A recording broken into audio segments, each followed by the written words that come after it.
Hello, in this video I will be showing you how to outline an image or picture on Canva, as you can see right here. The first thing you want to do once on canva.com, you want to upload or add a picture that the background has been removed. So for this example, I'll simply add this pic right here.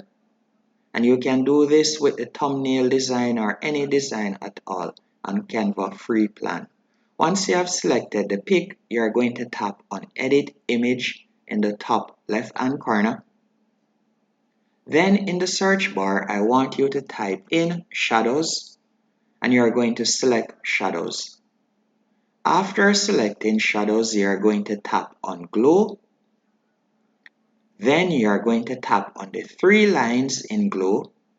And from here, you are going to tap on the color box and you are going to select the color that you would like the outline to be. So for this example, I will use yellow.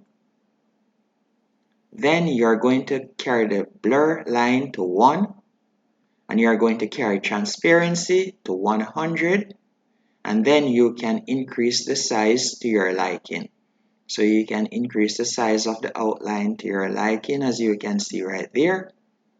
Once you're finished, you'll simply tap on apply, and that's it. Hope you found this video helpful and informative. If you did, be sure to hit the like button and subscribe, and thank you for watching.